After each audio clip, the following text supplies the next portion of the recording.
Arratsaldeon, Nafarroako Kutxa Fundazioaren izenean, irakurra hemen elkartu zareten guztioi, ongi etorriak zuen etxea den Zibikan honetara.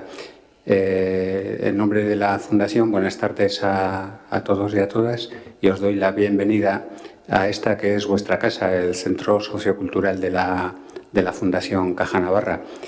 Esta semana pues, es muy intensa desde el punto de vista de actividades divulgativas de la accesibilidad, no así de asistencia, que es el caso de la de hoy, que podíamos estar muchísima más gente. Es la quinta sesión, contando la de mañana, que es la inauguración de la 11. Hemos tenido ayer la charla de la asesora de accesibilidad del CERMI estatal. Cuento también en la divulgación de la accesibilidad la del Consejo Escolar, la de ANFA sobre lectura fácil. Bueno, parece que la accesibilidad, y no nos hemos contraprogramado, parece que hemos sincronizado bien sin acordarlo previamente. Esto también, no sé, esto es un éxito.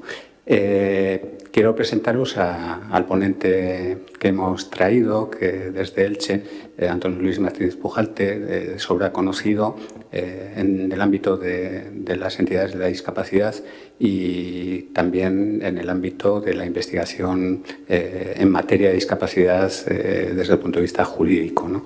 Tiene publicaciones que muchas de ellas están a vuestra disposición en la página del CERMI porque están en PDF y se puede acceder fácilmente a ellas.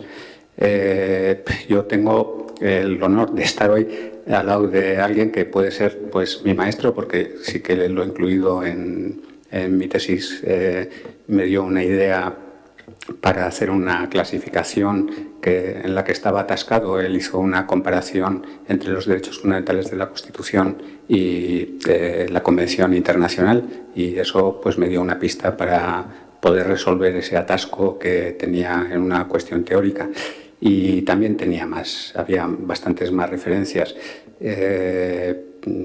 Antonio Luis es profesor de la Universidad de Elche, es profesor de Filosofía del Derecho y también es patrono de la Fundación Derecho y Discapacidad, que está ligada al movimiento social de la discapacidad. La charla de hoy, él lo ha dicho ya varias veces, es una charla divulgativa, no es una charla técnica. Eso no quiere decir que no tenga rigor.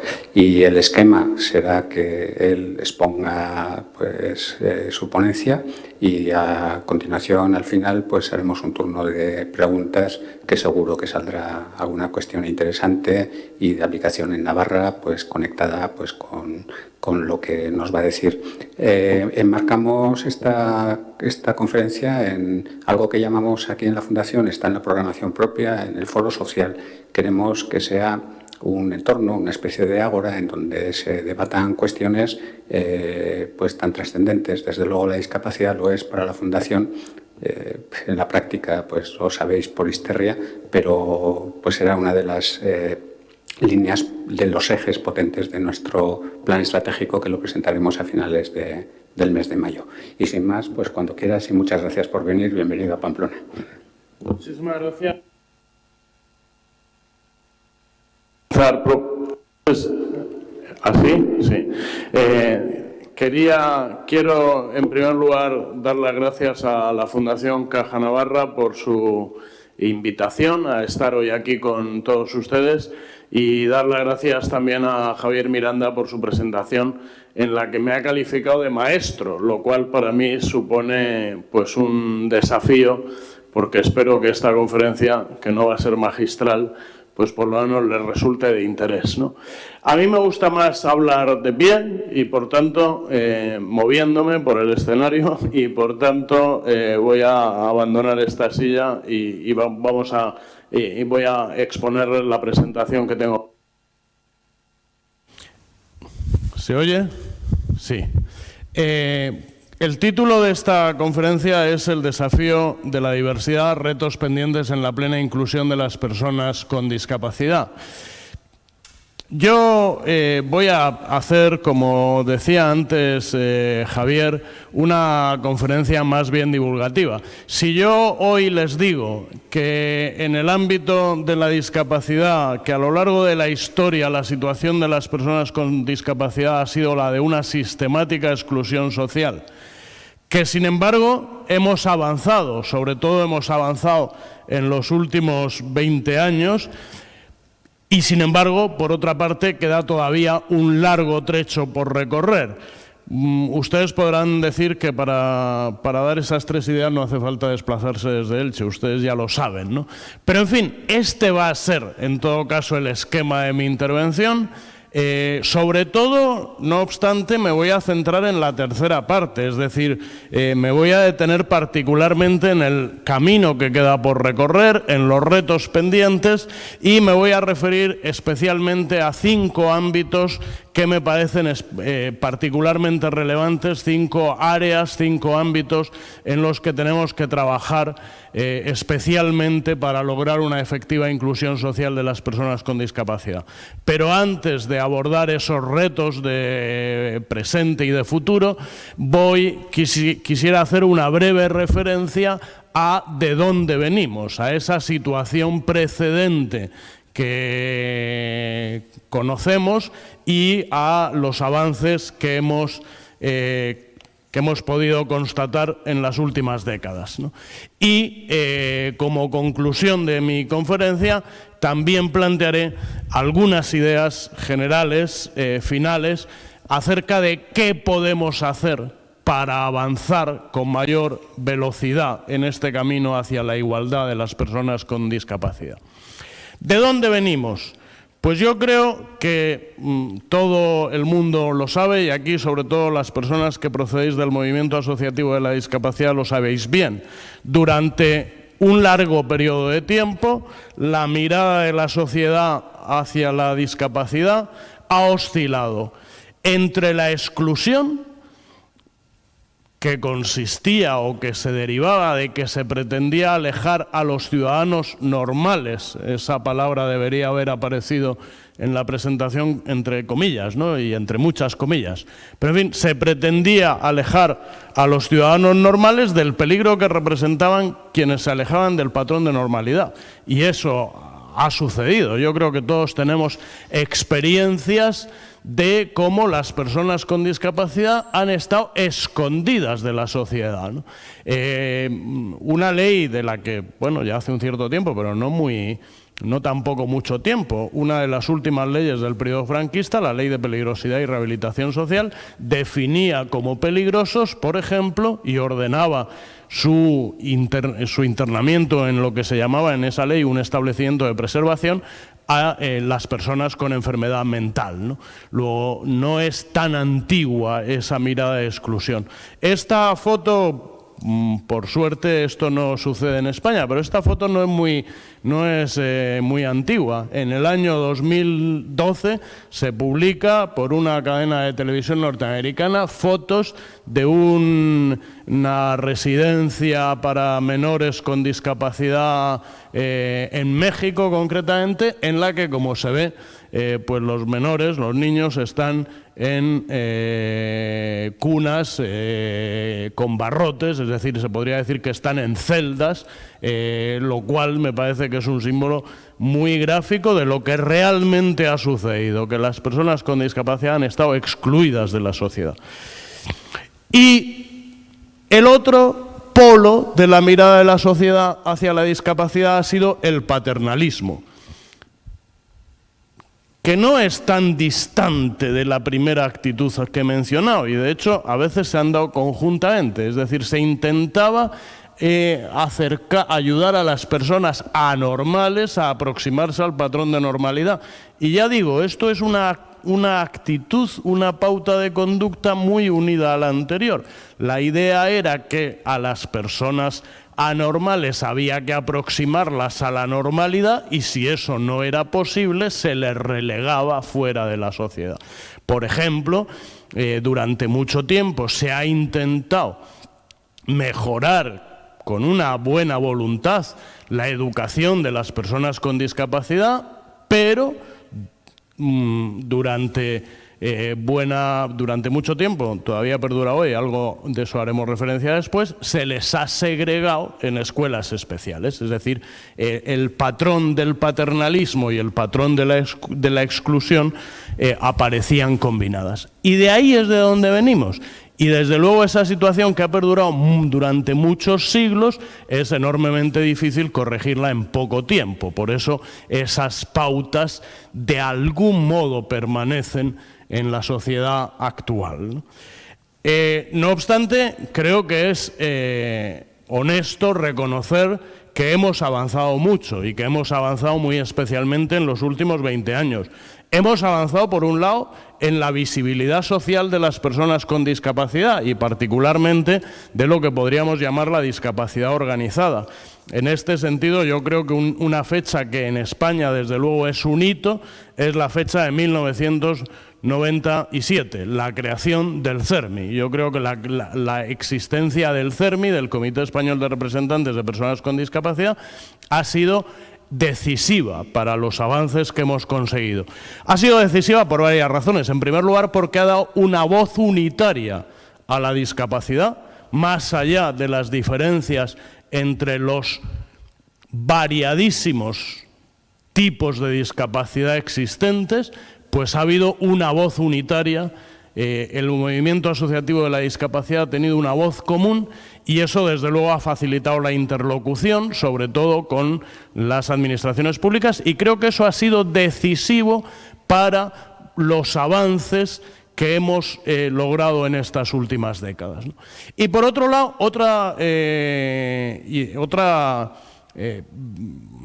gran aportación o otra ventaja de la existencia del CERMI es que yo creo que esta experiencia la tenéis todos, ¿no? Las asociaciones del ámbito de la discapacidad son asociaciones cuya principal función ha sido y continúa siendo, en la inmensa mayoría de los casos, la prestación de servicios a las personas con discapacidad. Y claro, el poner el acento en la prestación de servicios hacía que otro papel que las asociaciones también debían de tener, que es el papel de reivindicación política, quedara relegado por su función como entidades prestadoras de servicios. Bueno, pues el CERMI ha contribuido a resolver esta problemática porque el CERMI no presta servicios. El CERMI no es una entidad prestadora de servicios, sino que ha podido dedicarse de manera exclusiva a la reivindicación, a lo que el actual presidente del CERMI, Luis Cayo Pérez Bueno, denomina la incidencia política. Y creo que eso ha sido muy positivo y esta es la razón principal de algunos de los avances que se han producido en los últimos años. Hemos avanzado también en algunas convicciones básicas que poco a poco se van extendiendo en la sociedad, que todavía no están presentes, que todavía no puede decirse que sean convicciones universales, pero yo creo que hemos avanzado mucho en algunas convicciones básicas. Hemos avanzado desde luego en la convicción de que las personas con discapacidad son personas y por lo tanto con los mismos derechos que los demás, que todos los demás ciudadanos, y hemos avanzado también en la convicción de que los obstáculos al ejercicio de los derechos y al desarrollo de una vida plena no proceden tanto de la deficiencia o de la diferencia funcional, sino de las barreras puestas por la sociedad. Cada vez más, creo que todos sabemos, creo que que todo el mundo afirma o todo el mundo comparte la convicción de que si una persona con movilidad reducida no puede acceder a una tienda, a un establecimiento comercial, eso no es un problema de la persona, eso es un problema de la tienda que no se ha sabido adaptar a las necesidades de las personas con discapacidad. Pues creo que hemos avanzado en estas convicciones. Y esas convicciones son las que caracterizan lo que ha venido en denominarse el modelo social de la discapacidad, frente al modelo de la exclusión o de la prescindencia del que hemos hablado antes y frente al modelo que podemos denominar rehabilitador, el que solo ponía su atención en normalizar a las personas con discapacidad y eran ellas las que debían de convertirse en normales. pues ahora ponemos el acento, cada vez la sociedad se percata más de que las barreras no son de la persona, son de la sociedad, y que lo que hay que normalizar no es a la persona con discapacidad, sino a la sociedad, que debe adaptarse a todas las personas. Ese avance es sin duda, ese avance al que estoy haciendo referencia, es un avance que se ha plasmado en el derecho. En España se ha plasmado, en el año 2003 se plasmó en una ley muy importante que fue la Ley de Igualdad de Oportunidades, No Discriminación y Accesibilidad Universal de las Personas con Discapacidad, ley que posteriormente ha sido sustituida, o mejor dicho, refundida, en la Ley General de los Derechos de las Personas con Discapacidad del año 2013. ¿no? Y en el ámbito internacional, pues contamos con un instrumento extraordinario, que es la Convención Internacional sobre los Derechos de las Personas con Discapacidad, que acoge este mismo modelo social, que, como todos ustedes saben, fue aprobada por la Asamblea General de las Naciones Unidas el 13 de diciembre del 2006 y entró en vigor en mayo del 2008. ¿no?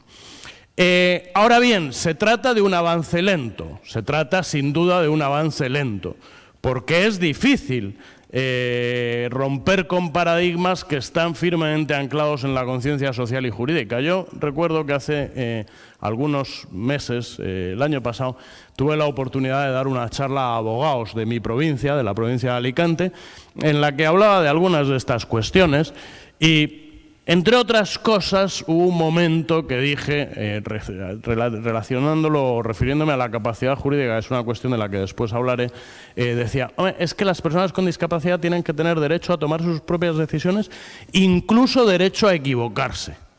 Y uno de los abogados que estaba en esa sesión intervino después y me dijo, hombre, eso que has dicho de derecho a tomar las decisiones, sí, pero derecho a equivocarse, hombre, yo eso no lo reconocería, ¿no?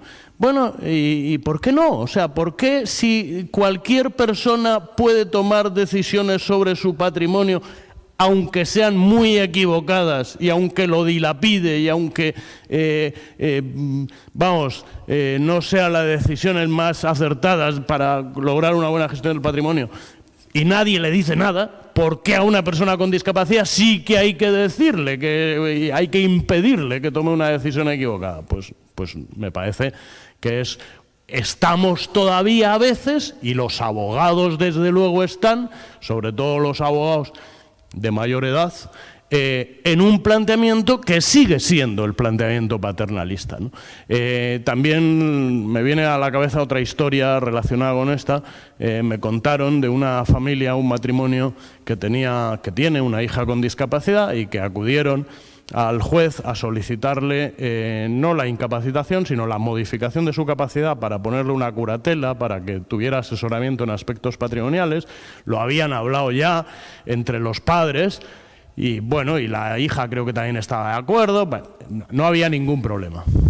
Pero cuando llegaron al juez, después de hablar de esos aspectos patrimoniales, etcétera, etcétera, llegó un momento que el padre dijo: pero lo que desde luego hay que quitarle es que se pueda casar, que no se pueda casar. Y entonces la madre se sorprendió mucho ante eso, porque eso no lo habían hablado antes, y me dijo, pero, hombre, ¿cómo dices esto? Pero si, ¿por qué, no? Dijo, es que nuestra hija es muy guapa y se la va a llevar cualquiera por delante, o algo así, ¿no? Dijo, mira, y la madre, con una gran sensatez, le dijo, mira, tu hijo mayor se ha casado con una chica a la que no podemos ni ver y no hablamos con él desde hace 3 años.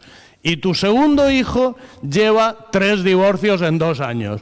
Entonces, si los mayores se han equivocado, ¿por qué tu hija no se puede equivocar? Porque si se equivoque, que se equivoque, ¿no? Pues me parece un planteamiento muy sensato, ¿no? Pero seguimos estando imbuidos a veces de ese paradigma paternalista, ¿no?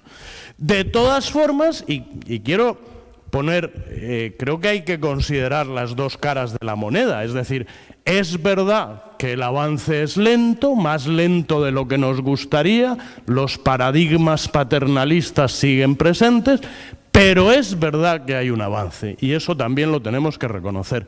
Hace algo más de un año hubo una sentencia de un juzgado andaluz en el que se inhabilitaba al gerente de un establecimiento hotelero por haber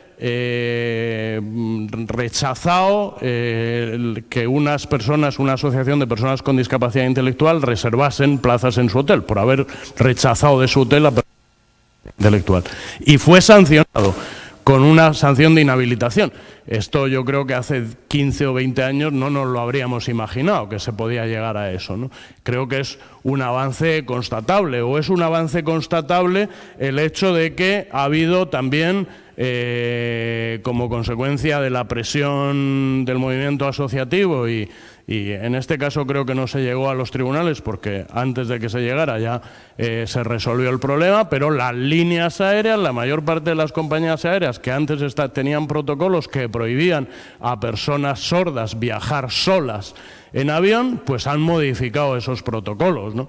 O estamos viendo cómo en los 2 últimos años se está viendo muchas sentencias de tribunales de justicia de las comunidades autónomas que obligan a las administraciones educativas a dotar de más medios de apoyo a las personas con discapacidad intelectual en el sistema educativo público, ¿no? Luego, creo que es constatable que se están produciendo avances, aunque, insisto, esos avances son más lentos de lo que habríamos deseado. Y es mucho el camino que nos queda por recorrer. La discriminación de las personas con discapacidad continúa siendo estructural y sistemática, y yo estoy convencido de que esta es la gran asignatura pendiente en las sociedades occidentales para lograr una sociedad realmente abierta, inclusiva, abierta a la diversidad, igualitaria e inclusiva. Y voy a referirme a 5 campos en los que se puede constatar que hay que seguir avanzando, que el avance está siendo lento. Podría hablar de otras cosas. Podría haber hablado, no voy a hablar, por ejemplo, de un tema que me parece muy importante como es el aborto eugenésico. Cada vez hay menos niños con síndrome de Down. No voy a hablar de la esterilización forzosa, que también me parece un tema importante, pero he querido simplemente seleccionar 5 áreas en las que me parece especialmente importante avanzar para lograr la plena inclusión de las personas con discapacidad. Voy a ser muy esquemático y en cada una de estas 5 áreas de las que voy a hablar daría para una conferencia entera. Voy a ser muy esquemático y voy a indicar un diagnóstico y algunas propuestas de mejora y luego, si quieren que profundicemos en alguna de las cuestiones, lo podemos hacer en el coloquio. El primer campo del que voy a hablar es el campo de la accesibilidad. Es quizás un tanto presuntuoso por mi parte entrar en este campo cuando se encuentra aquí Javier Miranda, que es un experto en la materia y autor de un libro que hoy es referencia obligada. Pero me van a permitir que al menos, y espero que Javier me permita, que al menos haga algunas breves consideraciones, ¿no? Desde luego, lo primero que quiero poner de relieve es que a la hora de accesibilidad no me refiero solo a la accesibilidad física, a lo que antes se llamaba supresión de barreras arquitectónicas. La accesibilidad debe ser entendida en términos mucho más amplios. En definitiva, la accesibilidad es la condición que deben reunir los entornos, productos y servicios para poder ser utilizados en igualdad de condiciones por todas las demás personas. La accesibilidad consiste en que una persona en silla de ruedas puede entrar por sí misma y sin ayuda a una tienda. La accesibilidad consiste en que una aplicación del teléfono móvil pueda ser perfectamente utilizada por una persona ciega, o consiste en que un programa de televisión pueda ser perfectamente seguido por una persona sorda porque cuenta con subtitulado o con interpretación en lengua de signos. Utilizando una terminología que emplea otro de los grandes especialistas en esta materia, que es el profesor Rafael de Asís, la accesibilidad puede ser considerada como un eje integrado por 3 elementos. Por un lado, el diseño universal, es decir, hace falta que los productos, servicios y entornos estén diseñados para que puedan ser utilizados por todas las personas de forma fácil y cómoda. Si ese diseño universal no se ha realizado, por ejemplo, en edificios construidos hace tiempo, o hace menos tiempo, pero mal construidos, como uno que hemos visto esta tarde en Pamplona, pues lo que hay que hacer después es utilizar medidas correctoras, ¿no? Por ejemplo, pues poner un ascensor en un edificio que carece de él. En definitiva, entre el diseño universal y las medidas de accesibilidad, la única diferencia es que el diseño universal opera con anterioridad, ex ante, es decir, antes de que ese edificio se construya o ese servicio se ponga en marcha, se ponga en funcionamiento, mientras que las medidas de accesibilidad son correcciones posteriores a la construcción, diseño o ejecución de ese entorno, producto o servicio. Y luego hay un tercer elemento, porque además resulta que la enorme diversidad de situaciones en las que nos podemos encontrar las personas y la diversidad de circunstancias de discapacidad que existen hace que no sea posible técnicamente a veces, y otras veces es posible técnicamente, pero no es razonable, que el diseño universal y las medidas de accesibilidad prevean todas las situaciones. Y entonces hay que realizar ajustes razonables, que son medidas para garantizar la accesibilidad en un caso particular. Yo creo que, por ejemplo, en un edificio histórico patrimonialmente protegido en el que no se puede hacer una obra para instalar rampas, pues a lo mejor un ajuste razonable pues es contar con una rampa móvil que permita que una persona con discapacidad física visite el edificio cuando vaya, ¿no? O quizás no es razonable que haya intérpretes de lengua de signos en todas las aulas de una universidad, porque es enormemente caro y quizás no hace falta que haya un intérprete si no hay nadie que use la lengua de signos. Entonces, ahí interviene el ajuste razonable, es decir, la universidad debe de facilitar un intérprete de lengua de signos a la persona que lo precise, ¿no? Ahora bien, hay que tener en cuenta una cosa importante, y es que los ajustes razonables no pueden ser un expediente para incumplir las obligaciones generales de accesibilidad. O sea, que en una cafetería haya como me sucedió hace poco en Elche, ¿no? Que un señor que acababa de poner una cafetería me dijo, me quejé de la falta de accesibilidad, y me dijo, no, si tengo aquí este pedazo de... Bueno, me enseñó un pedazo de madera, que era que lo colocaba si iba alguien en silla de ruedas. No, pues eso no es accesibilidad. O sea, la accesibilidad debe estar garantizada con carácter general, porque además la accesibilidad no solo es una ayuda para las personas con discapacidad. Hacer los entornos accesibles ayuda también a muchas personas que no tienen discapacidad, que son mayores, que van con un carrito, en el caso de la accesibilidad física o lo que sea, ¿no? Si habláramos de otro tipo de accesibilidad, pues igual, ¿no? Seguir esta conferencia con subtitulado es útil para todos, porque se puede seguir mejor, ¿no? Es decir, la accesibilidad es una ayuda para todos. Y hay que garantizar la accesibilidad con carácter general. Solo en aquellos casos excepcionales en los que no sea posible o no sea razonable garantizar la accesibilidad a través de medidas razonables, a través de medidas generales, entran en juego los ajustes razonables. ¿Que solo son una obligación? No voy a entrar en esta materia, pero solo son una obligación los ajustes razonables cuando no constituyan una carga desproporcionada o indebida. Lo cual quiere decir que esto no significa que haya que mirar solo el coste económico, es decir, un ajuste razonable no quiere decir un ajuste que no sea caro. A veces también hay que hacer ajustes caros si son necesarios para la protección de un derecho fundamental, por ejemplo, pero solo son una obligación si no son una carga desproporcionada. Y lo más importante que yo quiero señalar, antes de referirme un poquito a la cuestión, a cómo estamos en este campo en España, es que tenemos que tener muy claro que la ausencia de accesibilidad o la denegación de un ajuste razonable constituye una discriminación. Si una persona en silla de ruedas no puede entrar en una tienda, se le está discriminando por su discapacidad. Si una persona sorda no puede ver un telediario porque no tiene interpretación o subtitulado, se le está discriminando y además se está violando un derecho fundamental, que es el derecho que todos tenemos reconocido por la Constitución a recibir información, ¿no? Y estas discriminaciones pueden ser denunciadas judicialmente y tienen que ser denunciadas judicialmente. Después me referiré a ello, ¿no? Parece evidente que en este campo, si de estos principios generales pasamos al análisis de la realidad, creo que se debe de afirmar que la situación de la accesibilidad en España es francamente deficiente. A mí me llama mucho la atención, por ejemplo, que todavía sea un problema la accesibilidad en el transporte público. Muchas veces es imposible para una persona en silla de ruedas acceder por sí sola, y muchas veces ni siquiera con ayuda, a un tren de cercanías. Y eso es una vulneración de un derecho fundamental a la libertad de desplazamiento que reconoce la Constitución, ¿no? La inmensa mayoría de los trenes de cercanía no son accesibles. O en otro campo, ustedes saben que las televisiones, tanto públicas como privadas, y a través de cualquier medio que emitan, también las digitales, tienen la obligación de, a partir del 4º año de emisión, de que el 75% de sus programas cuenten con subtitulado. Bueno, pues un análisis realizado el año pasado por el CERMI mostró que ninguna de las televisiones de este país cumple con esa obligación. Hay algunas que se aproximan, que están en el 68% o así, pero ninguna cumple la obligación legal de tener un 75% de programas subtitulados.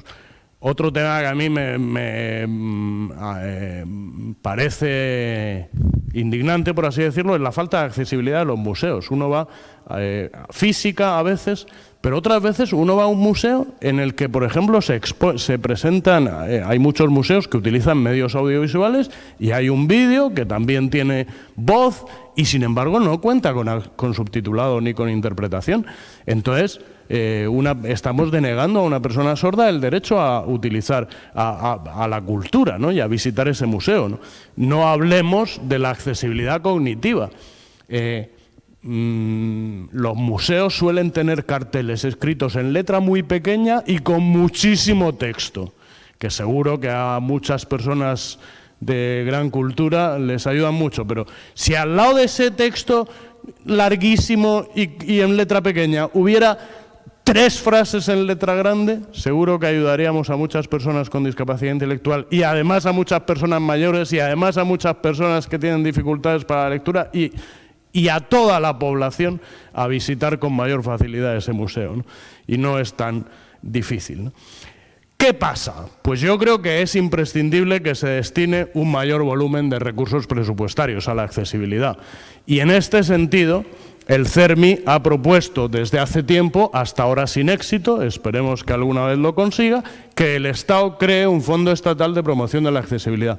Bastaría con dedicar el 1% de lo que ahora se invierte en obra pública. En los años de las vacas gordas habrían sido millones y millones. Ahora las vacas están más flacas, pero ya se empieza a invertir en obra pública. Si solo se invirtiera un 1% de lo que se invierte en obra pública en actuaciones relacionadas con la accesibilidad, avanzaríamos mucho, ¿no? Recientemente se ha dictado un Real Decreto Ley 1/2018 de 3 de marzo que permite a los ayuntamientos dedicar las actuaciones, a los ayuntamientos que tengan excedentes, que tengan superávit, dedicar ese superávit a la realización de actuaciones de accesibilidad en la vía pública y también en los edificios de titularidad municipal, ¿no? Bueno, pues habría que presionar a los ayuntamientos, al menos a aquellos que tienen superávit, no sé cuál es la situación del de Pamplona, a que destinen esos importes a accesibilidad. Pero, por otro lado, la accesibilidad no es solo un problema. Creo que es importante dedicar más recursos presupuestarios a la accesibilidad, pero también quiero decir que me parece que la accesibilidad no solo es un problema de recursos presupuestarios. Como ha puesto de relieve Javier Miranda en el libro que he citado anteriormente, es un problema de gestión. Yo creo que no es más caro hacer un edificio accesible ni una tienda accesible. Ayuda a todos y no es más caro. Es más caro corregirlo después, pero no es más caro si se hace desde el principio. ¿Qué ocurre? Que no hay formación en esta materia, ¿no? Para saber gestionar la accesibilidad hace falta formación. A mí me parece, por ejemplo, que sería muy importante incorporar a los estudios de arquitectura e ingeniería, que cuentan con directrices comunes aprobadas por el Gobierno de España, la formación en materia de diseño para todas las personas y accesibilidad universal, que hoy no está contemplada en los planes de estudios.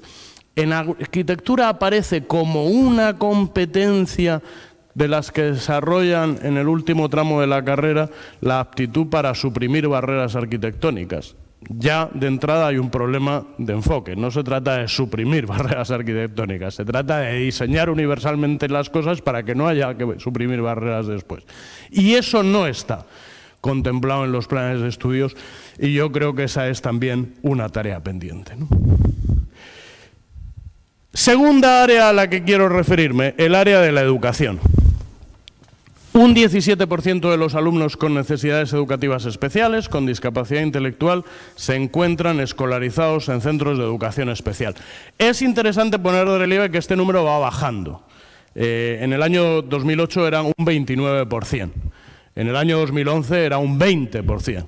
En el año 2015, que es de cuando es esta cifra, hemos bajado un 17%. Y yo creo que eso es un avance positivo, ¿no?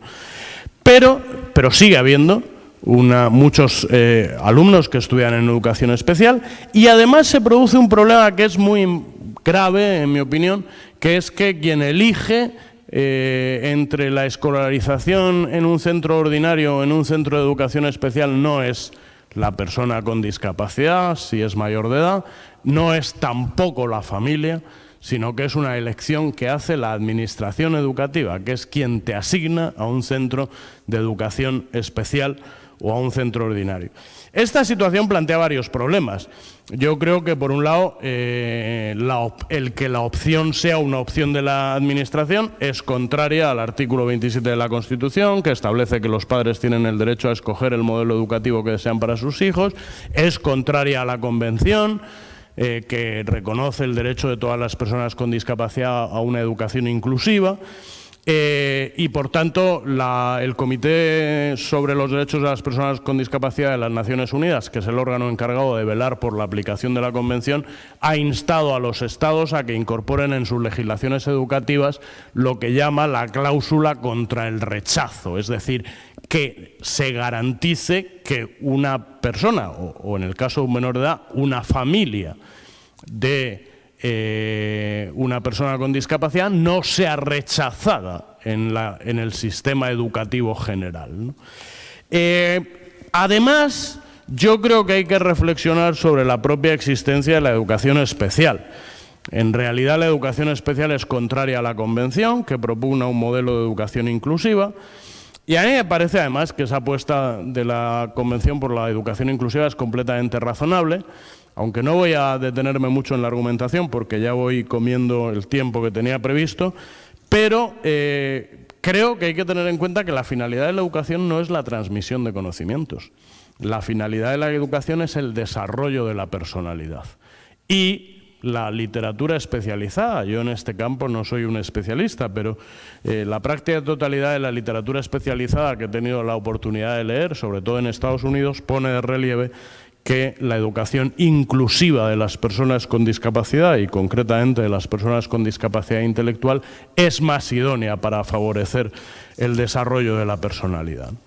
Por tanto, que es la finalidad del proceso educativo. Por tanto, creo que habría que reflexionar sobre qué hay que hacer, ¿no? Ahora, desde luego hay que tener en cuenta que cuando hablamos de educación inclusiva no consiste simplemente en que pongamos a las personas con discapacidad en las aulas en las que están los restantes alumnos, sin más, ¿no? Educación inclusiva, la educación inclusiva exige una reforma global del modelo educativo. Una reforma que yo creo que ha de reunir tres características. La educación ha de ser una educación, tenemos que evolucionar hacia una educación centrada en la persona, facilitando que la enseñanza se adapte a los ritmos, necesidades de aprendizaje, intereses, capacidades, etcétera, de cada alumno. Y eso solo puede darse en un modelo educativo que se caracterice por la flexibilidad. Flexibilidad que tiene que reflejarse tanto en el currículo como en la evaluación y promoción del alumnado. En definitiva, en un modelo inclusivo, el alumno va cubriendo las distintas etapas del proceso educativo de la forma que sea más adecuada para potenciar su autonomía personal y su máximo aprovechamiento, y con métodos de evaluación más orientados a examinar las necesidades, debilidades y fortalezas del alumno que a comprobar que se ha asimilado un catálogo estandarizado de conocimientos, ¿no? Y finalmente, hablar de educación inclusiva significa también que haya medidas específicas de inclusión, ajustes y apoyos específicos orientados a las personas con discapacidad. ¿Qué es lo que tendríamos que hacer en España? Pues yo creo que lo que tenemos que hacer, desde luego lo que deberíamos de hacer con carácter inmediato, es reformar. En este campo de la educación inclusiva no hemos avanzado, a pesar de que llevamos, desde que se aprobó la Convención, han pasado 10 años. Y no hemos avanzado. No solo no hemos avanzado, sino que la ley, la famosa LOMCE, significó en buena medida un retroceso en este camino, ¿no? ¿Qué es lo que tenemos que hacer? Pues yo creo que con carácter inmediato tenemos que reformar el artículo 74 de la Ley Orgánica de Educación, que es el que señala que es la Administración Educativa quien dictamina sobre la escolarización en educación ordinaria o especial, y tenemos que garantizar que la opción entre educación ordinaria e inclusiva corresponde a los padres y al propio alumno si es mayor de edad. Y tendríamos que hacer un plan de transición hacia la educación inclusiva, lo cual no se consigue, como creo que se desprende fácilmente de lo que acabo de decir. Implantar un sistema de educación inclusiva para todas las personas no es algo que se consiga de la noche a la mañana, es algo que exige un esfuerzo y un camino que se debe recorrer, pero desde luego la mejor forma de no recorrerlo es no empezar, ¿no? Y yo creo que España debería poner en marcha un plan de transición hacia la educación inclusiva que contemple también qué se debe hacer con los centros de educación especial hasta ahora existentes, que probablemente se pueden transformar en centros de recursos abiertos a la comunidad educativa o tenemos que pensar, ¿no?, qué hacerlo con los centros de educación especial hasta ahora existentes. Indudablemente no se trata, en los centros de educación especial trabajan extraordinarios profesionales y el potencial que tienen los profesionales de los centros de educación especial debemos seguir aprovechándolo, pero debemos seguir aprovechándolo de otro modo, ¿no? Lo dejo ahí para la reflexión y luego, si sale en el coloquio, pues podremos profundizar. Tercera área a la que me quiero referir, el empleo. El acceso al empleo es sin duda uno de los ámbitos en los que más patente se hace la situación de discriminación de las personas con discapacidad. La gráfica es una gráfica sobre la tasa de empleo. La tasa de empleo mide el porcentaje de personas entre 16 y 64 años que tienen un puesto de trabajo. En la población sin discapacidad ese porcentaje es del 61%. Hay gente que, situada entre los 16 y los 64 años, que no tiene un puesto de trabajo, muchos porque están todavía formándose, otros porque ya han abandonado el mercado de trabajo, porque ya se han jubilado anticipadamente, otros por lo que sea, porque no quieren, y otros porque están en paro y no encuentran un trabajo. Pero en todo caso, esa tasa de empleo en la población sin discapacidad es del 61%. La Unión Europea tiene el objetivo de que la tasa de empleo de la población europea en el año 2020 fuera del 70%, se marcó ese objetivo hace tiempo. Desde luego España está todavía un poquito lejos de alcanzar ese objetivo. Pero aquí lo que nos interesa es poner de relieve que la tasa de empleo de las personas con discapacidad es casi 40 puntos más baja. Entre las personas con discapacidad, solo 23 de cada 100 entre 16 y 64 años tienen un puesto de trabajo. Es más alta en las personas con discapacidad auditiva, que está, bueno, en un parámetro más aceptable, pero todavía 15 puntos por debajo de la población general. Más baja en las personas con discapacidad visual, más baja todavía en las personas con discapacidad física y más baja, especialmente baja, solo del 15% en las personas con discapacidad intelectual. No he puesto la tasa de empleo de las personas con enfermedad mental, porque no me cabía ya en la gráfica, pero es ligeramente superior a la de las personas con discapacidad intelectual. Y esto es muy llamativo, porque el ámbito en el que más pronto se establecieron medidas de apoyo para las personas con discapacidad fue el ámbito del empleo. Se vienen concediendo, Franco ya aprobó un decreto en el año 1973 que establecía subvenciones para la contratación de personas con discapacidad. Y la obligación de reservar el 2% de los puestos de trabajo a personas con discapacidad en las empresas de más de 50 trabajadores es también antiquísima, es de 1980. Entonces, creo que hay que constatar que si esas cosas si se introdujeron hace ya muchos años medidas de apoyo al empleo y seguimos teniendo unas tasas de empleo tan bajas entre las personas con discapacidad, Creo que hay que constatar sencillamente que el modelo de promoción de la inserción laboral de las personas con discapacidad no ha funcionado. ¿Por qué no ha funcionado? En primer lugar, yo creo que el instrumento más útil para impulsar la inserción laboral de las personas con discapacidad es la cuota de reserva, que es a lo que hacía referencia hace un momento, ¿no? Las empresas de más de 50 trabajadores tienen la obligación de reservar un 2% de sus puestos de trabajo a personas con discapacidad. ¿Qué pasa? Que eso está muy mal diseñado. Primero, se aplica a muy pocas empresas. Muy pocas, el 92% de las empresas de nuestro país tienen menos de 50 trabajadores. Y si miramos a nuestro entorno, veremos que, por ejemplo, en Austria tienen obligación de contratar a personas con discapacidad las empresas de 25 trabajadores. En Francia, las de 20 trabajadores. En Alemania, las de 16 trabajadores. Y en Italia, las de 15 trabajadores. Luego, yo creo que lo primero que habría que hacer es extender esa obligación, es decir, fijar en un número más bajo el número de trabajadores a partir del cual es obligatorio reservar un porcentaje a personas con discapacidad. Porque si solo lo centramos en las empresas de más de 50 trabajadores, no funciona, ¿no? Porque son muy pocas. Segundo, es una cuota muy baja. En Alemania la cuota es del 6%, en España es del 2%. En Alemania es del 6%. En Italia, a partir de 50, es más bajo si la empresa tiene menos de 50, pero a partir de 50 trabajadores es del 7%.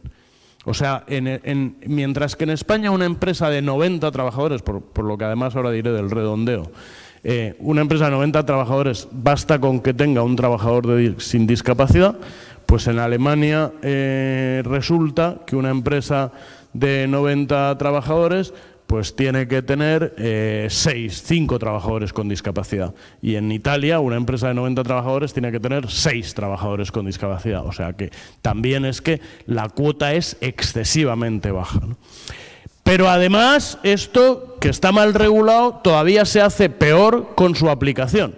Porque desde hace tiempo se ha interpretado por la Inspección de Trabajo, claro, cuando yo tengo una empresa, por ejemplo, de 99 trabajadores, si digo, ¿cuál es el 2%? Pues el 2% es 1,98. Y como no puedo dividir a los trabajadores, pues lo que se hace es redondear a la baja. Es decir, que una empresa de 99 trabajadores en España solo tiene la obligación de contratar a una persona con discapacidad. Y hasta que no llega a los 100, no tiene la obligación de contratar al segundo. Lo lógico sería que el redondeo fuera al alza, o incluso que se permita fraccionar. Es decir, una empresa con 75 trabajadores debería de contratar a 1,5 trabajadores con discapacidad. Es decir, a un trabajador con discapacidad a tiempo completo y otro a tiempo parcial. Pero es que además hay otra distorsión del sistema, y es que la jornada de trabajo no se tiene en cuenta. Se debería de tener en cuenta y considerar que un trabajador con discapacidad es un trabajador de 40 horas. Pues no, basta con que yo contrate a un trabajador, aunque sea 1 hora a la semana, un contrato de 1 hora semanal, y cumplo la cuota de reserva. O sea, si tengo una empresa de 99 trabajadores, bastaría que hiciera un contrato de 1 hora semanal a un trabajador con discapacidad y estaría cumpliendo. Y eso también me parece un fraude y que habría que contemplar la jornada laboral, ¿no? Luego hay un recurso muy fácil a las medidas alternativas. Cualquier empresa puede no cumplir esa obligación de reservar puestos de trabajo si cumple una serie de medidas alternativas que están previstas. Por ejemplo, una empresa que tuviera la obligación de contratar a un trabajador con discapacidad, una medida alternativa sería una subvención a una asociación, que en la actualidad es, para una empresa que tuviera la obligación de contratar a un trabajador, sería una subvención de 9.000 euros, ¿no?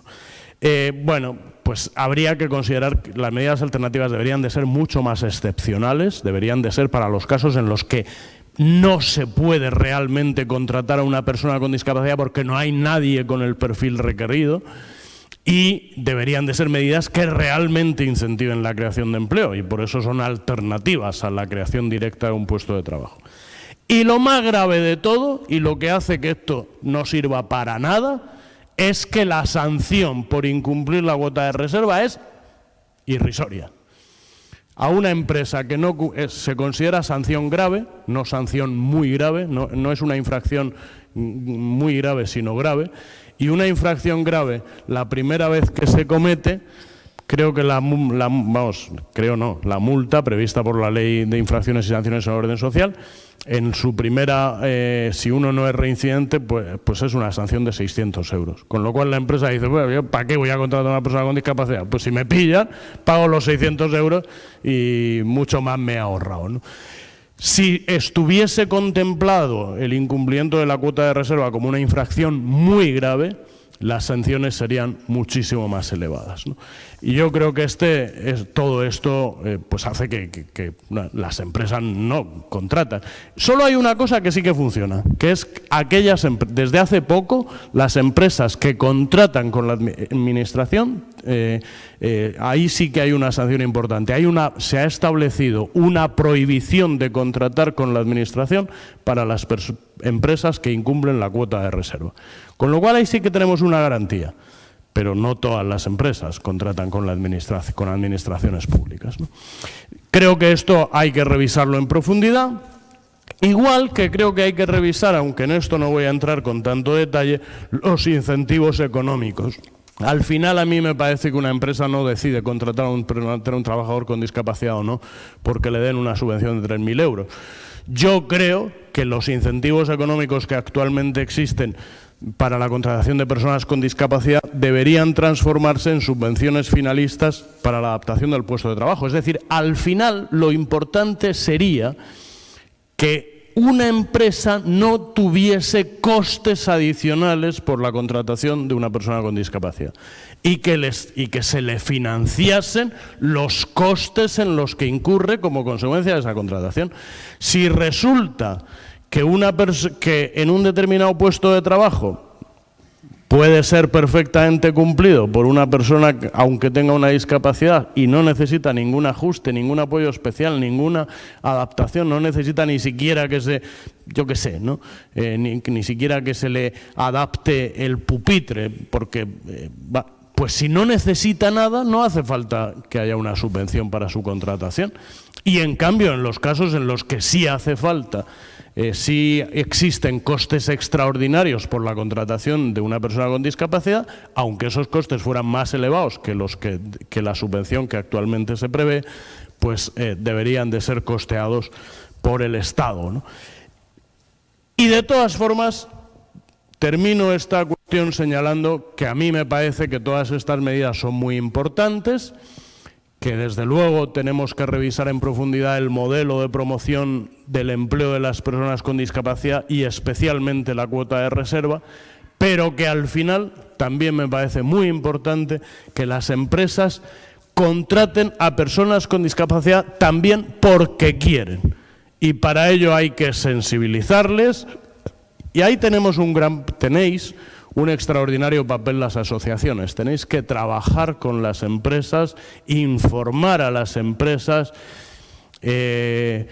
Los profesionales de recursos humanos de las empresas deberían de tener una formación específica en la atención a trabajadores con discapacidad. Y esto yo creo que es muchas empresas. Hace poco tuvimos una reunión, yo dirijo una cátedra de discapacidad y empleabilidad en la Universidad Miguel Hernández, y entre muchas actividades que desarrollamos, pues el año pasado hicimos un grupo de debate con directores de recursos humanos de empresas importantes de Elche y para plantearles cuáles son los obstáculos que encuentran en la contratación de personas con discapacidad. Y lo que más se repitió es, sobre todo nos referíamos a personas con discapacidad intelectual en aquel caso, lo que más se repetía es, yo no sé qué puede hacer una persona con discapacidad intelectual. Es decir, el problema que las empresas a veces encuentran es que no saben cuáles son los puestos de trabajo adecuados para un determinado perfil, y ahí, por eso, creo que es muy importante que las asociaciones tengáis un contacto estrecho con las empresas, que se les informe y que se les forme para que puedan saber cómo adaptar el proceso de trabajo a las necesidades de las personas con discapacidad y cómo seleccionar los puestos de trabajo más adecuados para las personas con discapacidad. Cuarto tema al que quiero referirme, la problemática de la capacidad jurídica, que ahora mismo está en revisión, y voy a ir ya muy telegráficamente para ver si puedo acabar pronto. En la práctica totalidad de los ordenamientos jurídicos está prevista, como todos ustedes saben, la posibilidad de privar de la capacidad jurídica a las personas, sobre todo con discapacidad intelectual o enfermedad mental, designando un tutor que ejerce los derechos de las personas con discapacidad en su nombre. Y esta incapacitación, lo dijo el Tribunal Supremo en 1991, y creo que es una expresión muy gráfica, supone la muerte civil de la persona, supone que una persona no puede tomar decisiones sobre su patrimonio y en algunos casos ni siquiera decisiones de carácter personal, porque, por ejemplo, en las personas incapacitadas el consentimiento para tratamientos médicos se transfiere a su tutor o representante legal. Esta es una situación que deberíamos de corregir, porque además se contrapone netamente al artículo 12 de la Convención Internacional de los Derechos de las Personas con Discapacidad, que exige que se reconozca a todas las personas con discapacidad el derecho a ejercer su capacidad jurídica en igualdad de condiciones con los demás y el derecho a que tengan los apoyos necesarios para el ejercicio de la capacidad jurídica. Por tanto, no se trata de que las personas con discapacidad, sobre todo discapacidad intelectual, les dejemos solos en su toma de decisiones. Debemos ayudarles a tomar decisiones, pero debemos ayudarles sin sustituirles en sus decisiones y reconociendo, como decía antes, incluso el derecho a equivocarse. A mí me parece que es muy interesante el lema que hace poco leí en un manifiesto de Plena Inclusión, la Asociación Nacional de Personas de Entidades de Apoyo a la Discapacidad Intelectual, que se titulaba Independientes pero no solos. Es decir, hacia ese modelo hemos de ir, hacia un modelo que apoye a las personas con discapacidad intelectual, sobre todo en la toma de decisiones, que no les deje solos, pero que permita que conserven su independencia, que permita que conserven su capacidad de tomar decisiones. Si quieren, más adelante podemos profundizar en esto. Añadir simplemente que en estos momentos, con 10 años de retraso, porque vuelvo a repetir que la Convención entró en vigor hace 10 años, el Gobierno finalmente ha abierto, hace unos días, el 9 de abril, el proceso que debe de llevar. Lo ha abierto con un trámite de consulta pública, el proceso que debe de llevar a revisar la legislación civil española en esta materia. Y finalmente me voy a referir al ámbito de la participación política, porque otra de las cosas que me parecen indignantes es que en España 100.000 personas con discapacidad intelectual o psicosocial se encuentran privadas de su derecho al voto. Esa es una situación. Yo recuerdo, tengo una amiga con síndrome de Down en Elche, que es una chica que trabaja en el ayuntamiento concretamente, y sin embargo hace tiempo fue privada de su derecho al voto y luego quiso, y con el apoyo de sus padres, solicitó al juez la revisión de esa incapacidad para el ejercicio del derecho al voto. Y claro, cuando ella estaba a punto de iniciar ese proceso, una vez me encontré por ella por la calle y me dijo: si yo puedo trabajar, ¿por qué no puedo votar? ¿No? Me parece un argumento muy evidente. Bueno, pues el juez le entrevistó. Una de las preguntas que le hizo fue: ¿qué es para ti la democracia?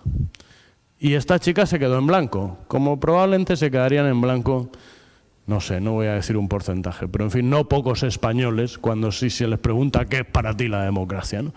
Y entonces el juez dictaminó que no tenía capacidad para ejercer su derecho al voto, ¿no? Pues eso es una discriminación por qué se tiene que someter a un test sobre su capacidad política a las personas con discapacidad y no a ninguna otra, y yo creo que eso hay que corregirlo. En estos momentos está en el Congreso de los Diputados en trámite una reforma legislativa, una proposición de ley presentada por la Comunidad de Madrid para restablecer el derecho al voto a todas las personas con discapacidad. Tengo que decir que espero que se apruebe en sus términos originales. El Grupo Parlamentario Popular ha presentado 2 enmiendas, una de ellas para que quede todavía un resquicio de posibles restricciones del derecho de sufragio activo, del derecho a ser elegido, pero la otra, que me parece todavía más flagrante, es que en esa enmienda, si la ley quedara redactada así, se podría incapacitar a las personas con discapacidad para el derecho de sufragio pasivo, es decir, para ser elegidas, si a juicio del juez carecen de idoneidad para el ejercicio de los cargos públicos. Yo creo que antes de a las personas con discapacidad habría muchas otras personas a las que habría que someter a ese test de idoneidad sobre el ejercicio de los cargos públicos. Bueno, además de la problemática esta que me parece flagrante y que espero que se corrija, de la privación del derecho al voto, hay problemas en la accesibilidad de los locales y los procedimientos electorales, hay gente que no puede ejercer su derecho al voto en igualdad de condiciones sencillamente porque los locales electorales no son accesibles, sigue habiendo muchos locales electorales no accesibles en España. Deberíamos de hacer accesibles a las personas con discapacidad intelectual los procedimientos de votación y hacer folletos y proporcionar una información en lectura fácil. Y luego hay una cosa que a mí también me parece muy importante poner de relieve, y es que la presencia de las personas con discapacidad en las instituciones representativas es muy baja. Teniendo en cuenta que hay un 9% de personas con discapacidad en España, según las estimaciones, llama mucho la atención que solo haya en estos momentos, por ejemplo, un diputado de 350 con discapacidad. Se trata de Ignacio Tremiño, diputado del Grupo Popular, con discapacidad física, y una senadora con discapacidad. En este caso, Pilar Lima, sorda y de Podemos, ¿no? Bueno, pues yo creo que sería lógico que hubiera muchas más personas con discapacidad. Quizás habría que reflexionar, yo lo he propuesto incluso por escrito, sobre si, igual que existe una cuota relacionada con el sexo en las listas electorales, ¿por qué no se debería establecer una cuota para las personas con discapacidad? Y ante todos estos retos, ¿qué podemos hacer? Pues yo creo que hay varias cosas que podemos hacer, o hay varios mensajes finales que a mí me gustaría dejar para que podamos avanzar en este camino hacia la plena inclusión de las personas con discapacidad. Primero, todos podemos contribuir a la toma de conciencia. Hay un artículo en la Convención Internacional sobre los Derechos de las Personas con Discapacidad que me parece muy importante, que es el artículo 8, que anima a los Estados, que obliga a los Estados a promover la conciencia y la sensibilización acerca de los derechos y acerca de las capacidades de las personas con discapacidad. Pues creo que esto es algo en lo que todos podemos poner nuestro granito de arena, todos podemos contribuir a esta toma de conciencia. A las personas con discapacidad y a sus familias yo les diría que es muy importante exigir judicialmente los derechos. El tema del derecho al voto ha empezado a moverse, es decir, se han dado los pasos necesarios para corregir esa discriminación en el derecho al voto a la que antes hacía referencia, y hay ahora mismo una proposición de ley en el Congreso de los Diputados, fundamentalmente por el eco mediático que tuvo una demanda judicial presentada por una chica gallega con síndrome de Down, por Mara y por su familia.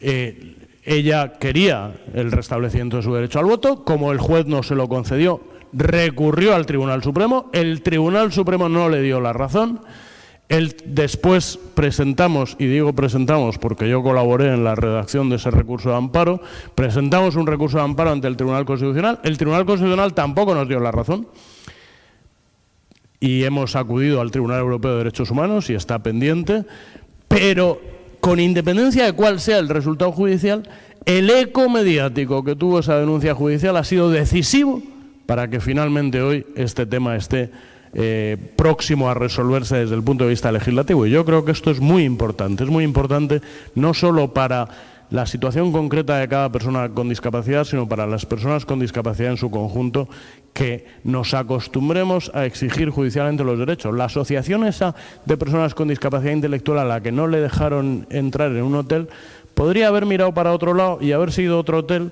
pero gracias a que reclamó, eso ha quedado como una lección, como un ejemplo, y ahora pues los hoteles y los establecimientos de ocio se van a tentar mucho más la ropa para discriminar a personas con discapacidad.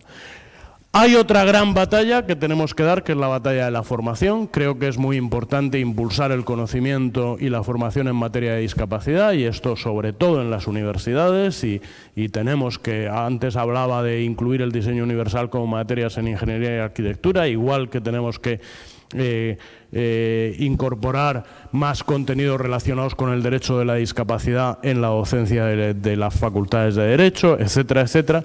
Y luego tenemos que instar a los actores políticos a que la discapacidad ocupe un lugar prioritario en la agenda política y en la agenda de las administraciones públicas. Yo recuerdo, esto lo hice una vez, no he vuelto a hacer esta operación, ¿no? Pero en el año 2008 me preocupé de leer íntegramente la transcripción en el diario de sesiones del Congreso del debate de investidura del 2008, el último debate de investidura de José Luis Rodríguez Zapatero, y en todo el debate de investidura no hubo ni una sola referencia, no ya por el ponente, ni por José Luis Rodríguez Zapatero, tampoco por quienes intervinieron en representación de otros grupos parlamentarios. No hubo ninguna referencia a la discapacidad, ¿no?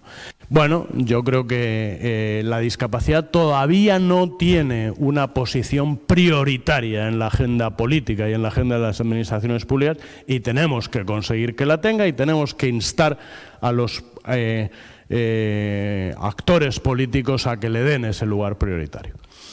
Y nada más, yo creo, he querido en la intervención de hoy hacer un breve repaso a algunas de las áreas fundamentales en las que me parece que tenemos que avanzar para dirigirnos a ese objetivo de la plena igualdad de las personas con discapacidad. Desde luego, creo que hay un largo trecho por recorrer, creo que es positivo, creo que es razonable que nos sintamos orgullosos de los avances conseguidos, sobre todo en los últimos 20 años, pero creo que el camino que queda por recorrer es largo y que, por lo tanto, tenemos que implicar cada vez a más actores en esta lucha, que es una lucha no solo de las personas con discapacidad, sino de toda la sociedad, porque el objetivo es lograr una sociedad inclusiva y abierta a la diversidad. Muchísimas gracias.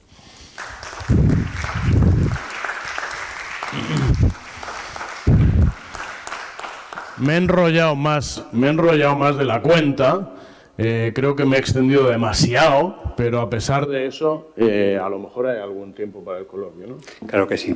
Que gracias por tu intervención, y abrimos sin más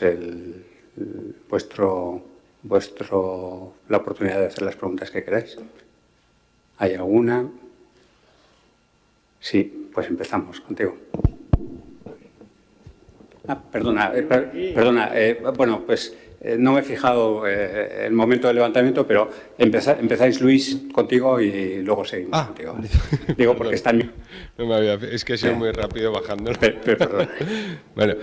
Bueno, quería darte las gracias por la magnífica conferencia. De verdad que estoy encantadísimo. Muy bien. Muchísimas gracias por todo el repaso que has dado, y la verdad que una maravilla. Una pena que haya poquitas personas, porque ha sido un lujo desde mi punto de vista, de verdad. Te quería hacer una pregunta que me lleva, desde hace tiempo preocupando, y es el famoso Real Decreto de accesibilidad de bienes, de productos, de bienes y servicios puestos a disposición del público, que la Ley General de la Discapacidad de 2013 pues bueno, indicaba que se iba a hacer en un par de años, se incumplió, se ha vuelto a incumplir ahora, ¿no?, con el 4 de diciembre de 2017, con el resto de incumplimientos. Sé que hay una ley europea que está ahora mismo en el Parlamento. Ayer en una conferencia aquí Fefa Álvarez nos comentó que había por lo visto un informe por ahí en algún ministerio que desaconsejaba hacer ese Real Decreto. No sé, yo la verdad que para mí es un documento básico y fundamental, porque pienso que en muchas áreas la accesibilidad está mejorando gracias a la legislación, y creo que la del consumo debería ser una de ellas, y es muy necesario. Entonces, quería saber qué información tienes y qué punto de vista sobre esto. Muchas gracias. Sobre ese tema, es decir, información real sobre qué está haciendo el Gobierno en ese campo, la verdad es que no la tengo. Lo que sí sé es que el Gobierno tiene que cumplir. Y no solo tiene que cumplir una ley, es que además hubo creo que una sentencia recientemente que le obligó a dictar, es decir, cuando, y este es un tema que es problemático, porque cuando el Gobierno no cumple en un plazo, es dudoso si los tribunales pueden exigirle ese cumplimiento, pueden exigir una responsabilidad por la omisión, ¿no? Pero hubo recientemente una sentencia en la que se le instó al Gobierno ya por un tribunal, un tribunal de justicia, no recuerdo si fue en la Audiencia Nacional o el Tribunal Supremo, a cumplir con esa obligación de desarrollo reglamentario. Luego, por lo tanto, el Gobierno tiene una obligación de cumplir con ese desarrollo reglamentario, no solo porque lo establece una ley, sino porque además le ha sido exigido judicialmente, ¿no? Yo creo que también es importante el desarrollo que en esta materia está habiendo en la Unión Europea. La Directiva Europea de Accesibilidad está en discusión en estos momentos y, por un lado o por otro, el Gobierno no va a tener más remedio que cumplir, bien por la vía bien porque se lo exige la legislación española, y ya digo, ya ha sido instado judicialmente, bien porque además va a ser una exigencia europea. Ahora, ¿cómo está la situación en estos momentos? Desde el punto de vista de la decisión del Gobierno no lo sé.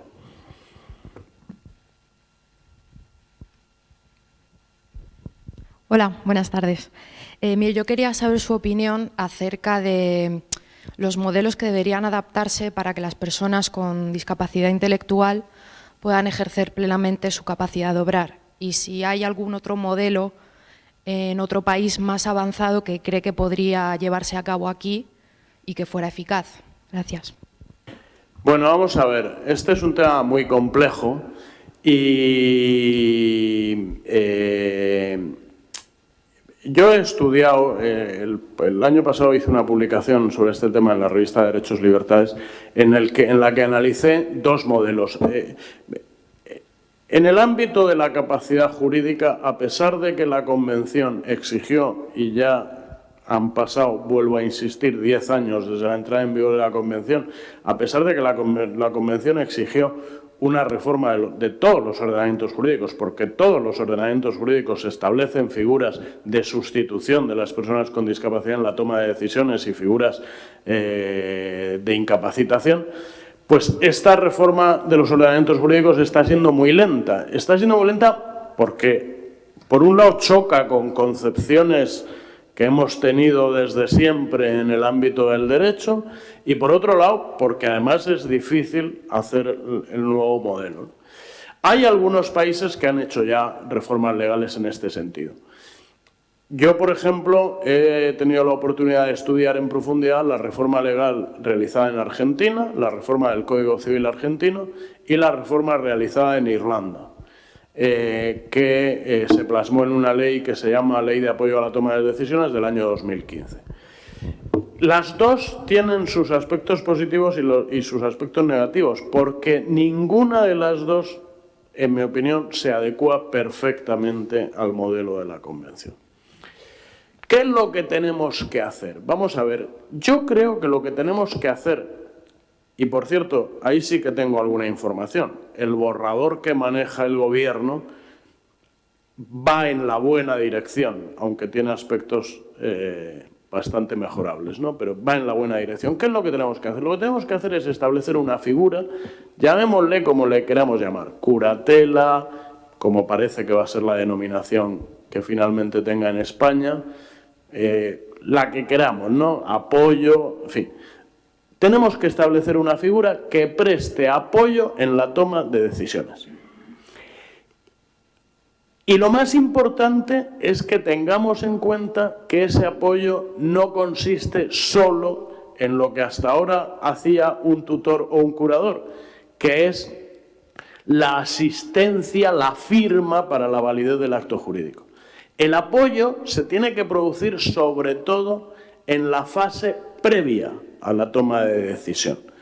En ese sentido, la ley irlandesa sí que tiene un aspecto, un artículo muy interesante, es el artículo 14 de esa ley, en la que se define qué es el apoyo de la toma de decisiones. Y la ley irlandesa, cito ahora de memoria y no lo voy a decir exactamente, pero dice que apoyar en la toma de decisiones significa darle a la persona con discapacidad toda la información necesaria para que tome su decisión.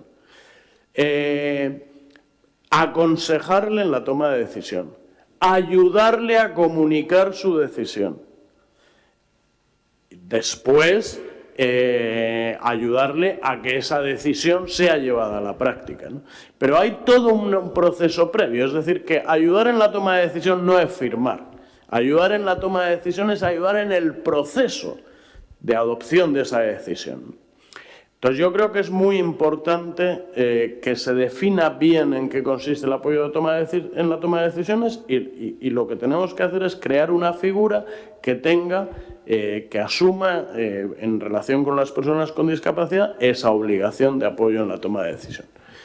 Y un segundo aspecto que es muy importante es que el principio rector del modelo de, por utilizar la terminología clásica, guarda legal, no tiene que ser el interés de la persona, lo que en materia en el ámbito del derecho del menor se llama el superior interés del menor, sino tiene que ser el respeto a la voluntad y las preferencias. El criterio rector del apoyo, de toda la asistencia que se pueda prestar a las personas con discapacidad intelectual, tiene que ser el respeto a su voluntad y sus preferencias.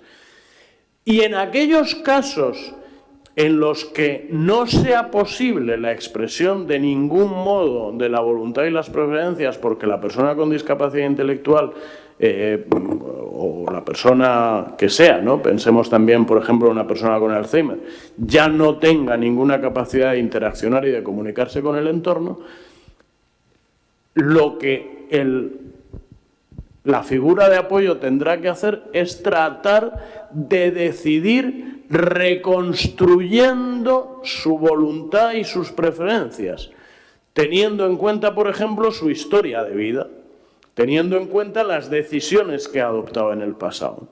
Por tanto, el paradigma tiene que ser el respeto a la voluntad y las preferencias. Y yo creo que estas son las dos ideas básicas.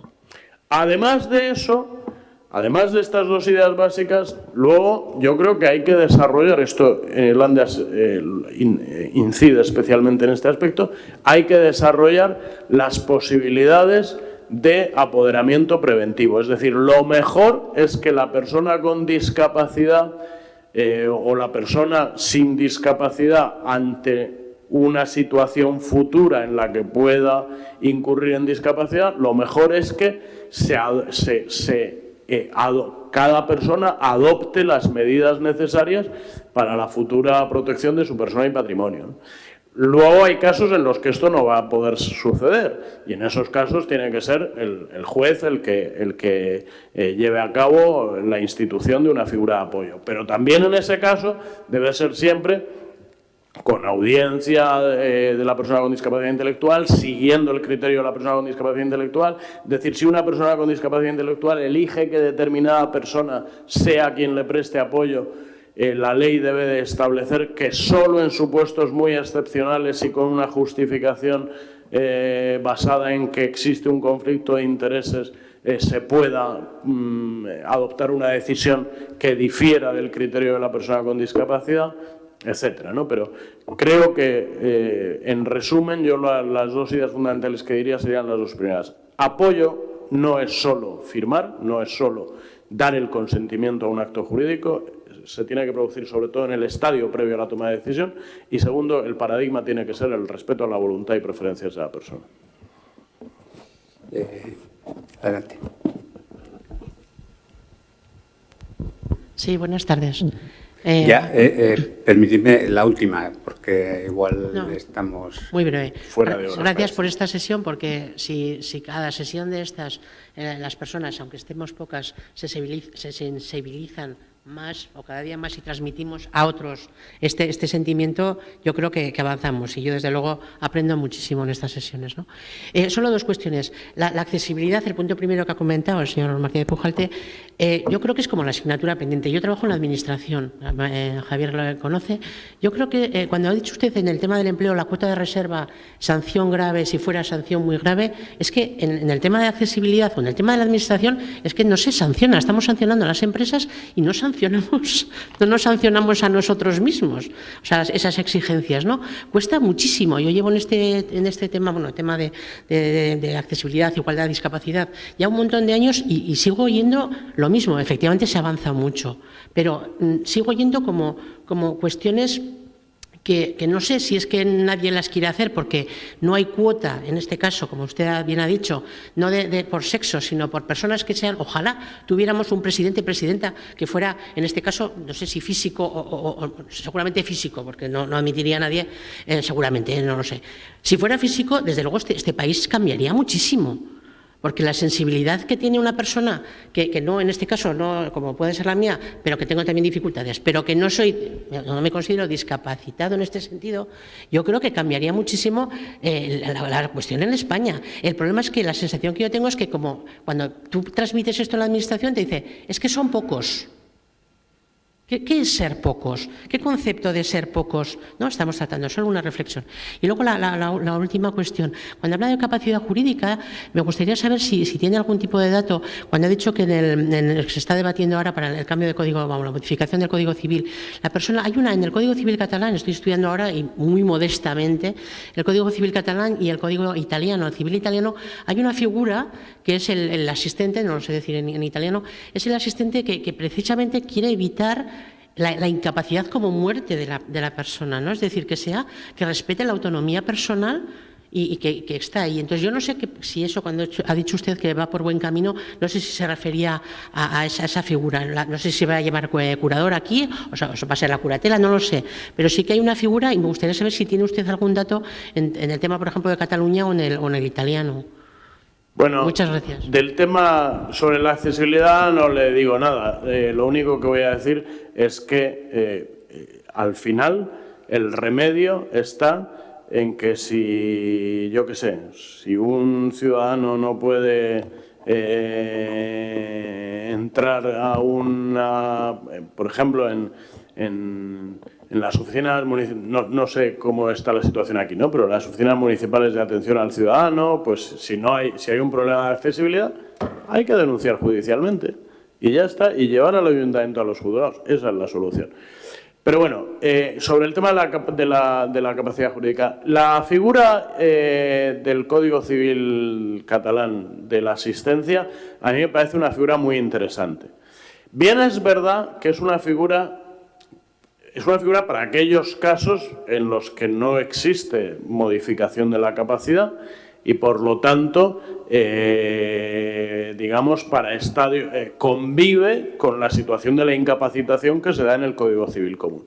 Pero por ese lado, por el lado de la asistencia, es por el que hay que caminar. Otra idea que quiero decir, se me ha olvidado decirlo antes, pero me sirve de complementario a la pregunta anterior, es que hay que eliminar completamente de la legislación la idea de que se priva o se restringe la capacidad jurídica. Lo que se hace es no restringir nada, es apoyar a las personas con discapacidad en el ejercicio de su capacidad jurídica, ¿no?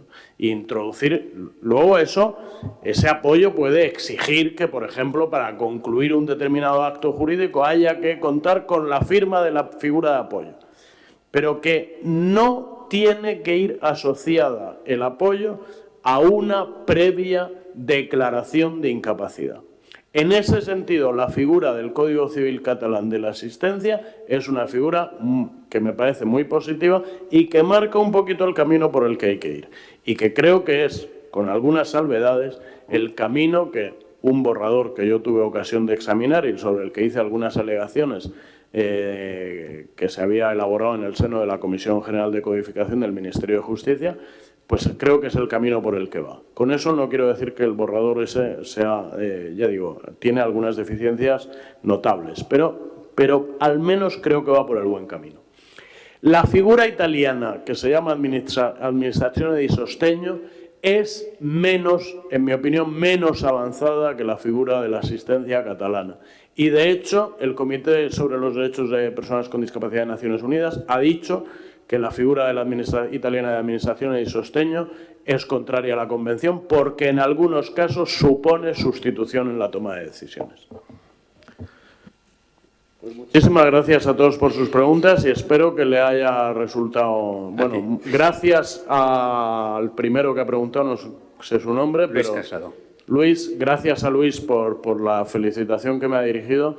Y si a todos les ha parecido tan interesante como se lo ha parecido a Luis, yo estaría muy contento. Bueno, yo lo digo de manera más formal también, que ha sido una excelente conferencia y como nos hemos quedado con cosas en el tintero, creo que tendremos la oportunidad en los próximos meses de volverte a ver por aquí y aprovecharemos esa estancia.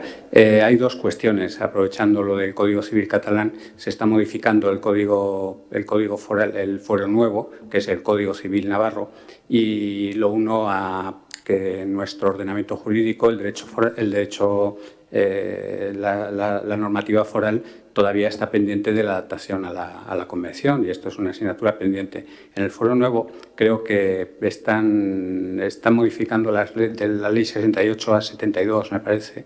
Esa parte la van a sacar. Eso va avanzado sobre el trabajo que van a hacer en conjunto y me da la impresión que no se está recogiendo la Convención. Entonces, ahí habrá que estar atento. Bueno, el CERMI ya lo sabe y bueno, pues habrá que vigilarlo. Y luego, otro de los temas que desde en mi opinión, ha quedado pendientes hoy para debatirlo, me gustaría, esto pues igual lo hablamos luego con él, es la reforma de la Constitución, ¿no? Los derechos fundamentales, lo ha explicado antes con la accesibilidad, ¿no? La accesibilidad es parte de los derechos fundamentales. Quizás no sea un derecho, pero sí es un elemento que hace que los derechos se puedan aplicar, ¿no?